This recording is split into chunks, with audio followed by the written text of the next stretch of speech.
వే gold trusted gold buyers మీరు తాకట్టు పెట్టిన బంగారాన్ని విడిపించి ఈ రోజు ఉన్న మార్కెట్ ధరకు కొనబడను. పెరుగుతున్న టెక్నాలజీతో పాటు సైబర్ నేరాలు కూడా పెరుగుతున్నాయి.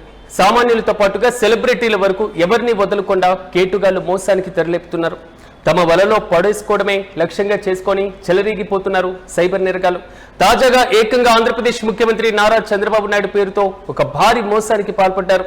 ఆర్టిఫిషియల్ ఇంటెలిజెన్స్ సహాయంతో చంద్రబాబు అదేవిధంగా రాష్ట్ర మంత్రి నారా లోకేష్ డీప్ ఫేక్ వీడియోలను క్రియేట్ చేసి ఓ వ్యక్తి నుంచి ఏకంగా 80,000 రూపాయలు కాజేశారు. ముఖ్యమంత్రి నారా చంద్రబాబు పేరుతో భారీగా మోసానికి పాల్పడుతున్నారు. ఏఐ సహాయంతో చంద్రబాబు లోకేష్ డీప్ వీడియోలను క్రియేట్ చేసి ఓ వ్యక్తి నుంచి 80,000 కాజేసినటువంటి ఉదంతం ఒక్కసారిగా ఉలిక్కి పడేలా చేసింది. ప్రధానంగా విశాఖ నగరంలోని సీతంపేటకు చెందిన శ్రీనివాసరెడ్డి అనేటువంటి వ్యక్తి భూ సమస్య పరిష్కారం కోసం అధికారుల చుట్టూ తిరుగుతూ ఉన్నారు. మంత్రి లోకేష్ ను ట్యాగ్ చేస్తూ సోషల్ మీడియాలో కూడా ఒక పోస్ట్ కూడా పెట్టారు. ఆ మరుసటి రోజే ఆంధ్రప్రదేశ్ కి సంబంధించినటువంటి తెలుగుదేశం పార్టీ మాజీ మంత్రి దేవినేని ఉమా ఫోటోను తన వాట్సాప్ డీపీగా పెట్టుకున్నటువంటి వ్యక్తి శ్రీనివాసరెడ్డికి వాట్సాప్ కాల్ చేసి ఈ సమస్య ముఖ్యమంత్రి కార్యాలయం అదే సీఎంఓకు చేరిందంటూ పరిష్కరిస్తామంటూ కూడా నమ్మి పలికేటువంటి ప్రయత్నం చేశాడు. తాము నిజంగానే సీఎంఓ కార్యాలయం నుంచి మాట్లాడుతున్నామని నమ్మించేందుకు ఏకంగా ముఖ్యమంత్రి చంద్రబాబు రాష్ట్ర మంత్రి లోకేష్ తోనే మాట్లాడిస్తామంటూ వీడియో కాల్ కూడా చేశాడు. ఈ క్రమంలో వీడియో కాల్ చేసి అవతల వైపు ముఖ్యమంత్రి కూర్చొని మాట్లాడుతూ సమస్యను పరిష్కరిస్తామని చెప్పినట్లుగా వీడియో క్రియేట్ చేసి చూపించాడు. ఆ తరువాత మరోసారి కాల్ చేసి సైబర్ నేరగాళ్లు సమస్య చాలా పెద్దదని, డబ్బులు అవసరమని, ఈ డబ్బులు అవసరం అవుతాయని నమ్మించి బాధితుడి నుంచి దశల వారీగా 80,000 రూపాయలు కాజేశాడు. అయితే డబ్బులు తీసుకున్న తర్వాత అవతల వైపు నుంచి ఎలాంటి స్పందన లేకపోవడంతో మోసపోయానని గ్రహించి బాధితుడు తాజాగా సైబర్ క్రైమ్ పోలీసులకు ఫిర్యాదు చేశారు. ఈ మొత్తం భాగోతం వెలుగులోకి వచ్చింది. ఒకసారి మనం గమనించినప్పుడు ఆంధ్రప్రదేశ్లో అదేవిధంగా దేశవ్యాప్తంగా సైబర్ మోసాలు భారీగా పెరుగుతున్నటువంటి నేపథ్యం ముఖ్యమంత్రి స్థాయి వ్యక్తి అని కూడా చూడడం లేదు, రాష్ట్ర మంత్రి అని కూడా చూడడం లేదు. వీరిని కూడా సైబర్ నేరగాళ్లు తమ మాయలో, తమ మోసంలో, తమ వీడియోలను ఫోటోలను కూడా యూజ్ చేసుకునేటువంటి వైరం కనబడుతుంది. ఒకసారి దేశంలో పెరిగిపోతున్నటువంటి సైబర్ నేరాల పరిస్థితి నానాటికి పెరిగిపోతుంది. టెక్నాలజీ పెరిగే కొద్దీ, టెక్నాలజీతో పాటుగా మనం వాడేటువంటి స్మార్ట్ ఫోన్లు పెరిగే కొద్దీ, ఆన్లైన్ బ్యాంకింగ్ వాడకం పెరిగే కొద్దీ మనకి చిన్న సమస్య ఉన్నా ఆ సమస్య పరిష్కారం కోసం కొంతవరకు నిరక్షరాస్యులైతే భారీగా మోసపోయేటువంటి పరిస్థితులు, ఉదంతాలు ఇప్పుడున్నటువంటి సొసైటీలో మనం చూస్తున్నాం. ప్రతి అంశాన్ని 1930 అనేటువంటి ఇష్యూతో సైబర్ మోసాల బారిన పడకూడదు అని ప్రభుత్వాలు ఎంత హెచ్చరిస్తున్నా సైబర్ నేరగాళ్ల బారిన పడకుండా చాలా మంది ఎన్ని ప్రయత్నాలు చేసినా కానీ ఎంతటితో మోసం చేయాలో అన్ని మోసాలు కూడా చేస్తున్నారు. అందుకే పెద్దలు అంటూ ఉంటారు, మోసానికి కాదేది అనర్హం అనేటువంటి చందంగా ఇప్పుడున్నటువంటి మోసాలు సైబర్ నేరగాళ్లు మరి ముఖ్యంగా టెక్నాలజీని విపరీతంగా యూజ్ చేసేసుకుంటున్నారు. డిజిటల్ అరెస్టులు చేయడం ఈ మధ్య కాలంలో విపరీతంగా పెరిగిపోయినటువంటి సిచ్యువేషన్స్ మనం చూస్తున్నాం. అదేవిధంగా బ్యాంకుకి సంబంధించినటువంటి కేవైసీకి సంబంధించిన మోసాలు చూసాం, పార్సల్ స్కామ్స్ చూసాం, పెట్టుబడి మోసాలు చూసాం. ఈ మొత్తానికి తోడుగా ఇప్పుడున్నటువంటి ఆర్టిఫిషియల్ ఇంటెలిజెన్స్, అసలు ఒక వీడియో సాధారణమైనటువంటి వీడియోవా లేదా ఏఐ ద్వారా క్రియేట్ చేసినటువంటి వీడియోవా అని తెలుసుకోవడానికి ఇప్పుడు చాలా కష్టతరంగా మారినటువంటి పరిస్థితి. టెక్నాలజీ సాధారణంగా మనుషుల యొక్క హావభావాలు, మనుషులు మాట్లాడినటువంటి తీరు, వారు మాట్లాడేటువంటి ముఖ కవలికలు ఈ మొత్తాన్ని కూడా టెక్నాలజీ 100% దించేటువంటి ప్రయత్నం చేస్తుంది ఏఐ ద్వారా. ఏఐ టెక్నాలజీ యూజ్ చేసుకొని ఎంత అభివృద్ధి చెందుతున్నామో అదే టెక్నాలజీతో సైబర్ నేరగాళ్లు కూడా అంతే నేరాన్ని పార్టిసిపేట్ చేస్తున్నారు. నేరాల వలలు చాలా మంది దగ్గర నుంచి భారీగా వసూళ్లకు కూడా తెగబడుతున్నారు. ప్రధానంగా ఫ్యాక్ట్ చెక్ ద్వారా ఎన్నోసార్లు ఈ వీడియో ఏఐ వీడియోనా లేదా సాధారణమైనటువంటి వీడియోనా అని తెలుసుకునేటువంటి ప్రయత్నం చేసేటువంటి సమయం కూడా ఇవ్వలేదు. సమస్య నాది, ఆ సమస్య పరిష్కారం చుట్టూ అధికారుల చుట్టూ తిరుగుతున్నది నేను. ఆ సమస్య పరిష్కారానికి నా వల్ల కానప్పుడు ముఖ్యమంత్రి కార్యాలయం నుంచి ఒక కాల్ వచ్చిందంటే ఆ వ్యక్తికి ఉండేటువంటి ఉత్సాహం, ఆ అత్యుత్సాహం చెప్పలేనిది. కానీ ముఖ్యమంత్రి కార్యాలయం నుంచి ఒక సమస్య పరిష్కారానికి కాల్ వస్తుందా? మరి ముఖ్యంగా చెప్పుకోవాలంటే ముఖ్యమంత్రి కార్యాలయం నుంచి వచ్చినటువంటి కాల్ తర్వాత డబ్బులు వసూలు చేసేటువంటి పరిస్థితులు వస్తాయా? ఆ డబ్బులు తీసుకునేటువంటి పరిస్థితులు వస్తాయి. అసలు సమస్య పరిష్కారానికే కదా ముఖ్యమంత్రి కార్యాలయం నుంచి వచ్చేటువంటి ఫోన్. కానీ ఇక్కడ సీన్ మొత్తం రివర్స్ అయిపోయింది. మరి ముఖ్యంగా తెలుగుదేశం పార్టీకి సంబంధించినటువంటి మాజీ మంత్రి దేవినేని ఉమా ఫోటోతో వాట్సాప్ డీపీని కూడా పెట్టుకున్నారు. సాధారణమైనటువంటి కాల్ అయితే పూర్తి స్థాయిలో వాయిస్ రికార్డ్ అవుతుంది. మరి ముఖ్యంగా చెప్పుకోవాలంటే కొంచెం క్రిటికల్ గా ఉంటుందని ఆలోచించారు ఏమో సైబర్ నేరగాళ్లు. వాట్సాప్ కాల్ ని ఒక కీలకమైనటువంటి ఆయుధంగా మలుచుకున్నారు.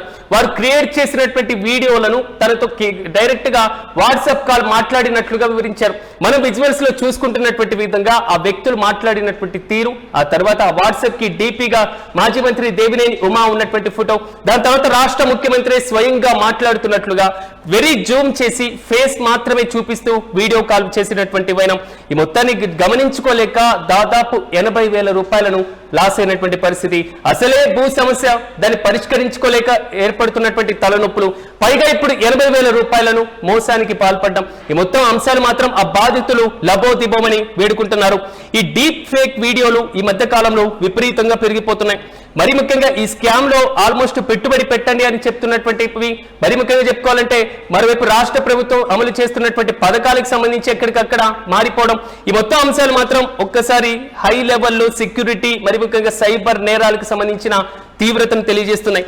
కాబట్టి యూటీవీ ప్రేక్షకులకి ఒకటే హెచ్చరిక.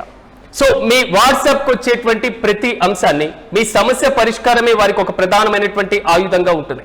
మీ సమస్య పరిష్కారానికి మీకు తెలియనటువంటి వ్యక్తులకు సంబంధించి ఓటీపీలు చెప్పడం, మరి ముఖ్యంగా ఇలాంటి వారి చేత మోసపోవాల్సినటువంటి అవసరం లేదు. జాగ్రత్త వహించాల్సినటువంటి అవసరం ఖచ్చితంగా ఉంటుంది. ప్రధానంగా సైబర్ బారిన పడితే 1930కి కాల్ చేయమని రాష్ట్ర ప్రభుత్వాలు ఇప్పటికే హెచ్చరిస్తున్నటువంటి వైనం మనం చూసాం. మరి ముఖ్యంగా మీకు అనుమానం కలిగితే దానికి సంబంధించిన వెబ్సైట్ లేదా వారు చేస్తున్నటువంటి ఈ ప్రాసెస్ మొత్తాన్ని కూడా ఫ్యాక్ట్ చెక్ చేసుకోవడానికి కూడా అవకాశం ఏర్పడుతుంటుంది. వీటితో పాటుగా మనకున్నటువంటి పాస్వర్డ్లను చాలా కఠినంగా దృఢంగా పెట్టాల్సినటువంటి సిచ్యువేషన్. రాష్ట్ర మంత్రుల్ని మోసం చేసినటువంటి వైనం దేశంలో వివిధ రాష్ట్రాల్లో చూసాం. కానీ ఒక రాష్ట్ర ముఖ్యమంత్రి మీతో మాట్లాడుతున్నట్టుగా ఈ విధంగా వీడియో క్రియేట్ చేసి 80,000 రూపాయలను కాజేసినటువంటి వైనం మాత్రం తాజాగా వెలుగులోకి వచ్చింది. దీనిపైన మీరేమనుకుంటున్నారు? సైబర్ నేరాలు రోజు రోజుకు పెరుగుతున్నటువంటి నేపథ్యంలో ఇలాంటి చర్యలు తీసుకోకుండా, అంటే ప్రధానంగా ముందుకు వెళ్లేటువంటి దానిలో తగు జాగ్రత్తలు పాటిస్తూ ముందుకు వెళ్లే దాంట్లో మీ అభిప్రాయం ఏ విధంగా ఉంది? ఇక్కడ కామెంట్ చేయండి.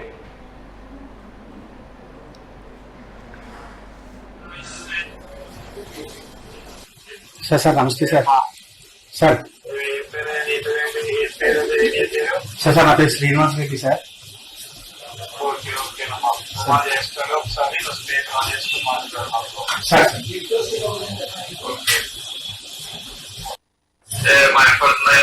సార్ వినిపిస్తుంది సార్.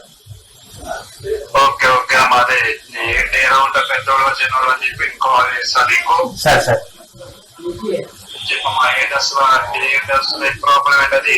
ఏం లేదు సార్, అంటే యాక్చువల్లీ నేనే లేఅవుట్ వేసి పార్క్ వదిలాం సార్. ఆ పార్క్ పక్కనే నా ల్యాండ్ కూడా ఉంది సార్. దానికి ఆనుకొని ఉండడం వల్ల నాకు ఎటువంటి పర్మిషన్ కానీ ఏమి ఇవ్వట్లేదు సార్. మాకు ఉండేది వస్తాయి సార్. అంటే ఇది మొన్న ఎప్రూవల్ కూడా అయిపోతే లాస్ట్ లోని కార్పొరేటర్లు కొంతమంది నాకు డెవలప్మెంట్ కడిగితే నేను ఇవ్వలేదనేసి నాది బిఎల్టీ కూడా క్యాన్సిల్ చేయించారు సార్ మన సంపద కమిషనర్ గారు. ఇప్పుడు అంటే కొత్తగా వచ్చిన కమిషనర్ కి ఏం తెలియదు సార్. అదే రోజు వచ్చారు, ఆ రోజే వచ్చి దాన్ని రిజెక్ట్ చేశారు. కితన్ గారు ఇప్పుడు కితన్ గారు ఓకే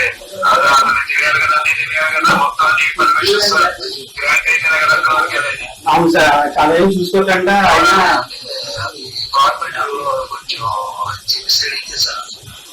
అట్లా చేస్తారు. మరి విష్ణు కుమార్ అయితే ఉపాధ్యాయ చేసి ఏం చేస్తారు అతను? విష్ణు కుమార్ రాజు గారు కూడా అంటే కార్పొరేట్లకే సపోర్ట్ చేస్తున్నారు సార్. ఆయన నేను 2-3 సార్లు కలిసాను కానీ నాకు రెస్పాండ్ అవ్వలేదు సార్ ఆయన.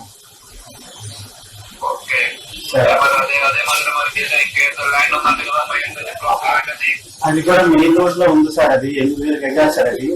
అది కూడా కబ్జాలో ఉంది సార్. దానికి మొత్తం అంతా అది ఆక్వేలో ఉన్నారు సార్ వాళ్ళు. అయితే వాళ్ళు కూడా ఆక్వేలో ఉన్నారు. నేనేంటంటే నేను పోలీసు వాళ్ళకి అందరికీ కంప్లైంట్ చేస్తే కలెక్టర్ గారు, ఎంఆర్ఓ గారు అందరూ నాకు అనుకూలంగా ఇచ్చారు సార్. కానీ ప్రైవేట్ ల్యాండ్ కాబట్టి సివిల్ కోర్టుకి వెళ్ళి తెచ్చుకుంటే నేను అంత డబ్బులు ఖర్చు పెట్టి నేను తీసుకోలేను సార్. మా ఇంటిని కూర్చోబెట్టి సెటిల్ చేసి ఆరు ఆక్వేలు ఉన్నారు కాబట్టి వాళ్ళకి ఎంత కొంత నాకు ఎంత కొంత సెటిల్ చేసి మనం అడుగుతాం సార్. ఈ గొడవ అనే అంత ఓపిక నాకు లేదు అది సార్. అది సార్ ఇప్పుడు ఎవరి పేరు ఎవరున్నారమ్మా ఎవరు దాంట్లో అట్లూరి వెంకటేశ్వరరావు అని గుమ్మడి వాళ్ళ కూతురు వాళ్ళ ఫ్యామిలీ సార్.